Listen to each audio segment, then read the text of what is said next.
नागपुर में जन्मे नितिन गडकरी बचपन से ही राष्ट्रीय स्वयंसेवक संघ के वातावरण में रहे।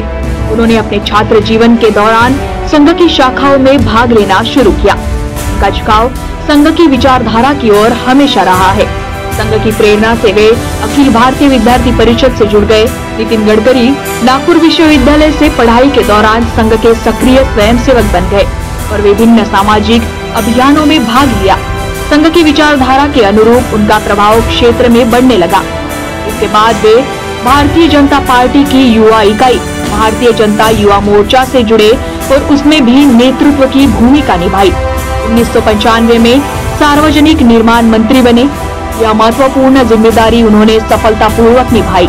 2010 में जब बीजेपी राष्ट्रीय स्तर पर नेतृत्व संकट का सामना कर रही थी, तब नितिन गडकरी इनको राष्ट्रीय अध्यक्ष नियुक्त किया गया।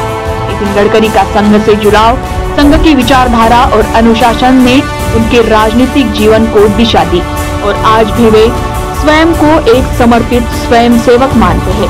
आइए जानते हैं रवींद्र फडणवीस से उनके बारे में। नमस्कार। आज मला आमचे परम मित्र माननीय नितिनजी गडकरी यांच्याबद्दल बोलण्याकरता आणि त्यांच्याबरोबर जे काही क्षण घालवले त्याच्या आठवणींकरता बोलायला सांगितलेला आहे। गडकरींचं आणि आमचा जो सहवास सुरू झाला तो धनवटे नगर विद्यालयातल्या शाळेतनं। गडकरी साहेब शाळेमध्ये 7वीत आलेत आणि 7वी पासून तर 11वी पर्यंत आम्ही सगळेजण सहअध्यायी होतो। वर्ग वेगवेगळे होते पण त्यावेळेला सगळेजण महालातले म्हणून जो एक ग्रुप तयार झाला होता शाळेतल्या याचा, मॅक्झिमम पोरं त्यावेळेला महालातलेच होते पण एक ज्यांच्या आवडी निवडी सगळ्या सारख्या आहेत अशांपैकी एक ग्रुप तयार झाला। त्या ग्रुपमध्ये आम्ही सगळेजण एकत्र आलो। संध्याकाळ झाल्यानंतर आम्ही सगळेच्या सगळे शाळा सुटल्यानंतर घरी जाऊन परत शाळेच्या ग्राउंडवर खेळायला यायचो। नितिनजींना क्रिकेटची आवड होती। आम्ही खो खोच्या नवमहाराष्ट्र क्रीडा मंडळाच्या त्या ठिकाणी येऊन सगळेजण बसायचो आणि खेळायचो। हळूहळू 11वीच्या परीक्षा पास झाल्यानंतर मग आमच्या वाटा वेगळ्या झाल्या। आमचा एक ग्रुप इन्स्टिट्यूट ऑफ सायन्सला गेला। गडकरी साहेब आणि काही जण मोहता सायन्सला गेलेत। आमचे सगळ्यांचे विषय एकच होते त्यामुळे परत पहिल्या वर्षी पार्ट 1 ला एकमेकांना नोट्स एक्सचेंज करणं आणि याच्यातनं आमचे संबंध राहत राहिले। पण तो त्यानंतर विद्यार्थी परिषद मध्ये ऍक्टिव्ह झाला कारण त्याला राजकारणाची त्यावेळेपासून आवड होती। संघाचा तो कट्टर स्वयंसेवक होता। लहानपणा अगदी लहान वयातच त्यांनी संघाच्या शाखेमध्ये जायला सुरुवात केली। आमचा संघाचा तसा काही इतका घरोबा नव्हता, आम्ही कधीच शाखेत गेलो नाही। पण दोस्ती मात्र जरी विचार वेगवेगळे असले, घरचे बॅकग्राऊंड वेगवेगळे असले तरी आम्ही दोस्तीमध्ये सगळेजण एकत्र होतो। पण माझ्या घरात तर असं झालं की माझे वडील कट्टर कम्युनिस्ट होते, मामा काँग्रेसचे खासदार होते आणि हे सगळे संघाशी निगडीत होते। पण आमच्या विचारधारा, आमच्या घरातल्यांच्या विचारधारा वेगवेगळ्या असल्या तरी आमच्या दोस्तीमध्ये कधीही खंड पडू दिला नाही आणि त्याचे रिपरकेशन आता दिसतात आहे। आजही गडकरी साहेबांना कोणत्याही पक्षाचा, कोणत्याही जातीचा, कोणत्याही धर्माचा कोणी त्यांच्याकडे आला तरी त्याचं काम झाल्याशिवाय गडकरी साहेब त्याला वापस पाठवत नाहीत। ही दोस्ती नंतर मग आम्ही आमच्या नोकऱ्यांना लागलो। मी बाहेरगावी होतो, नोकरीमध्ये जवळपास 16-17 वर्ष मी बाहेर होतो आणि नंतर नोकरी सोडून मग शाळेची जबाबदारी घेतली म्हणून शाळेत आलो। तोपर्यंत तो आमदार झालेला होता। आमदारांनंतर ते मंत्री झाले।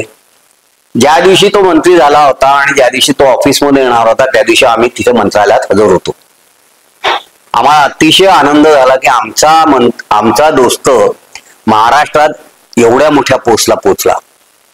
पण त्याची वाटचाल अखंडपणे चालू राहिली। बीजेपीचा नॅशनल प्रेसिडेंट झाला, त्याच्यानंतर नागपूरमधनं पहिल्यांदा खासदार म्हणून निवडून आला। त्या इलेक्शन मध्ये आम्ही पक्ष आणि सगळं विसरून आम्ही दोस्त म्हणून त्याचं काम केलं।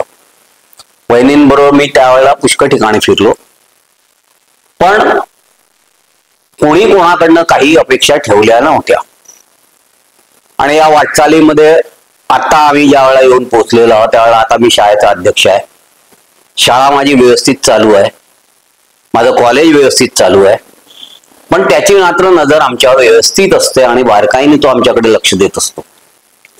ज्या ज्या वेळेला अडचणी आल्या त्या वेळेला त्याच्याकडे गेल्यानंतर त्यांनी आमच्या अडचणी सोडवलेल्या आहेत. तो दोस्त म्हणूनही आणि नेता म्हणूनही अतिशय दिलदार आहे. आता आमचं सगळ्या ग्रुपचं शाळा सोडल्यानंतरचे 50 वर्ष झाले म्हणून एक गेट टुगेदर झालं. धापेवाड्याला त्यांच्याच फार्म हाऊसमध्ये आमचं गेट टुगेदर झालं.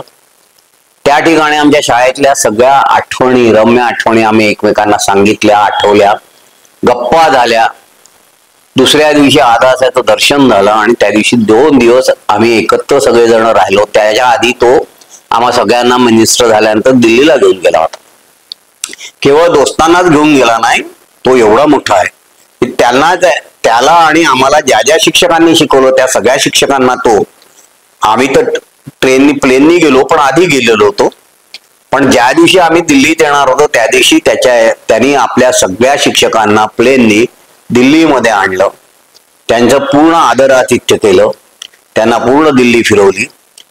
ह्या पद्धतीने आपल्या जुन्या लोकांना ओळखून त्यांच्या आठवणी ठेवून त्यांच्याबद्दल मनामध्ये जी कळवळ आहे ती दर्शवण्याचं, ही जी दोस्ती आहे ही दोस्ती अतिशय उत्तम दोस्ती आहे. म्हणून आम्ही त्याला त्याच्या वाटचालीमध्ये शुभेच्छा देतो.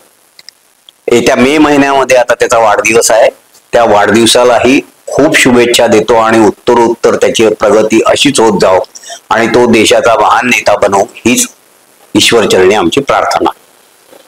एखादा प्रसंग की जो कधीही न विसरणार त्यांच्याशी निगडीत असलेला एक प्रसंग असा आहे की तो युआरचं इलेक्शन लढत होता, नागपूर युनिव्हर्सिटीचं. निवडूनही आला होता. मी युआरच्या इलेक्शनला उभं होतो आणि एका वोटने मी हारलो होतो. त्यावेळेच तेच डिफरन्स ऑफ ओपिनियन जे होते की तू काँग्रेसवाल्यांच्या घरचा आहे, तू आम्हाला कसं हे करशील.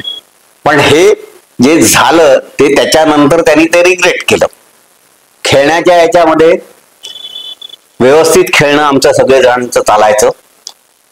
शाळेमध्ये मी आणि तो एकत्र डिबेटिंगला आणि वक्तृत्व स्पर्धेला जायचो. त्यावेळेला गिरीश गांधी आमचे टीचर होते आणि त्यांनी आणि किरण देशपांडे सरांनी आम्हाला या बाबतीत खूप मदत केली आणि खूप प्रोत्साहन दिलं. आज तो फार समोर निघून गेलाय आणि आज तो देशातला एक अतिशय उत्तम वक्ता आहे. परवा त्यांनी सांगता सांगितलं एका ठिकाणी की मी शाळेमध्ये जेव्हा बोलत होतो किंवा वक्ता म्हणून जात होतो त्यावेळेला आमची हुरी उडवायला. याच्या आधी आम्ही असंच करायचो, आम्ही सगळे बॅकबेंचर होतो. एका ठिकाणी एक वक्तृत्व स्पर्धा झाली होती, समोरचा तो बोलत होता आणि आम्ही मागे बसून टवाळक्या करत होतो. त्यावेळेला आमच्या मुख्याध्यापकांनी आधी आम्हाला सांगितलं की आधी तुम्ही बोलून दाखवा, नंतर दुसऱ्याची टिंगल उडवा. पण ते जे त्यांनी सांगितलं ते मनामध्ये घेऊन त्याने आणि आम्ही वक्तृत्वाची तयारी सुरू केली आणि वक्तृत्व स्पर्धेत आम्ही दोघंही समोर गेलो. चांगल्या पद्धतीने कॉलेज लेवलपर्यंत आम्ही वक्तृत्व स्पर्धेमध्ये भाग घेत होतो. पण ह्या ज्या आठवणी आहे शाळेतल्या की सरांनी टोकलं, सरांनी हे केलं, ते मनात घेऊन करणारे विद्यार्थी जे आम्ही त्यावेळेला होतो म्हणून आज आम्ही घडलो, त्यासारखे टीचर होते म्हणून आम्ही आज घडलेलो आहोत आणि या सगळ्यासाठी आम्ही त्या सगळ्यांचे आभारी आहोत.